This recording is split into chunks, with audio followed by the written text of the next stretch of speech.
Waziri wa Afya Mohamed Mchengerwa ametoa agizo kali kwa vituo vyote vya afya na hospitali nchini kuhakikisha wagonjwa wanaofika wakiwa katika hali mahututi wanapatiwa huduma ya kwanza kwa haraka iwezekanavyo kabla ya kudaiwa gharama za matibabu. Akizungumza jijini Mwanza wakati wa kutoa mrejesho wa malalamiko ya wananchi yaliyowasilishwa kupitia namba ya huduma kwa mteja 199, Waziri Mchengerwa amesema kumekuwa na malalamiko ya wagonjwa kupoteza maisha kutokana na kucheleweshwa kwa huduma kwa sababu ya kukosa fedha za awali. Wapo wananchi wanaolalamika kwamba mgonjwa wa ICU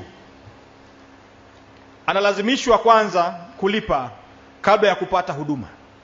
Sasa maelekezo ya wizara ambayo katibu mkuu utayashusha kwa watendaji wote, wagonjwa wote ambao wako katika hatua ya dharura ICU watibiwe kwanza, waingie kwenye mashine kwanza watibiwe, alafu masuala ya fedha yatafuata baadaye, kwa sababu ziko taarifa za wagonjwa walioelekezwa kwenda kufanya malipo huku wakafariki. Sasa hili siwezi kuliruhusu wakati wangu, na nimekushawaambia mimi nipo kwenye wizara hii pamoja na kumsaidia Mheshimiwa Rais, niko kwenye ibada kwenye wizara hii, na waambia wazi mnisikie.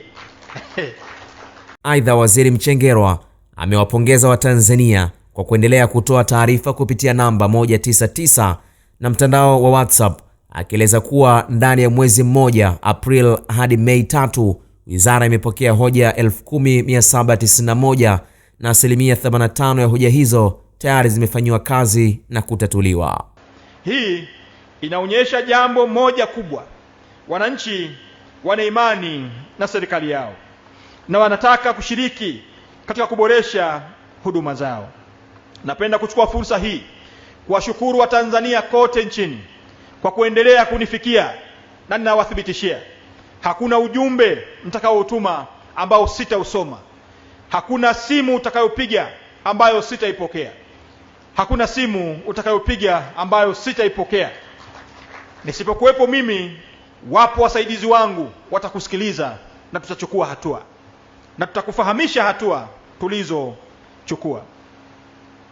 Napenda kuhakikishia kila sauti inayofika katika mfumo huu itasikilizwa kwa makini na kufanyiwa kazi.